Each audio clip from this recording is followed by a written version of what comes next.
আমি এখনো জানি না আমি কোন মন্ত্রণালয়ে পাচ্ছি। সেটার উপর আমি কোনো স্টেটমেন্ট দিতে চাচ্ছি না।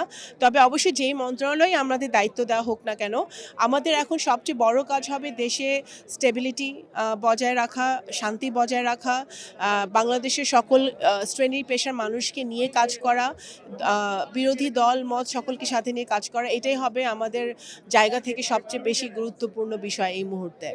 আমাকে যেই মন্ত্রণালয় দেওয়া হোক, আমি চেষ্টা করব দেশের মানুষের জন্য সততার সাথে কাজ করতে। আমাদের ম্যানিফেস্টোতেই আছে যে আমরা কিভাবে দেশ পরিচালনা করতে চাই এবং দেশের উন্নয়ন করতে চাই। আমাদের শিক্ষা ব্যবস্থা, স্বাস্থ্য ব্যবস্থা, অর্থনীতি, পররাষ্ট্রনীতি সকল ব্যাপারেই আমাদের সুনির্দিষ্ট প্ল্যান আছে, যেটা আমাদের মাননীয় প্রধানমন্ত্রী জনাব তারেক রহমান সাহেব ইতিমধ্যেই দেশবাসীর কাছে জানিয়েছে। তো সেই প্ল্যান অনুযায়ী আমরা সামনে এগিয়ে যাব। তাদের জন্য এটা একটা চ্যালেঞ্জ, তাদের জীবন ঘটনার ব্যাপারে।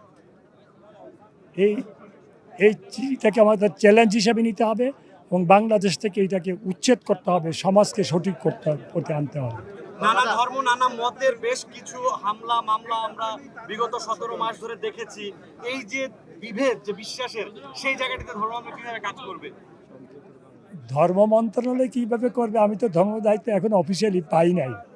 আপনি যদি বলেন আসলে আপনার আপনি মন্ত্রী হিসেবে দায়িত্ব নিচ্ছেন, সেই মন্ত্রীরা আসলে কিভাবে এই জিনিসগুলোকে সামনে নিয়ে অ্যাড্রেস করবে? সব ধর্মের মানুষের নিরাপত্তা। ব্যাপারটা হয়েছে কি, আল্লাহর হুকুমকে যদি আমরা প্রতিষ্ঠিত করি তাহলে সম্পূর্ণ নিরাপত্তা আসবে, এর বাইরে কোনো নিরাপত্তা আসবে না।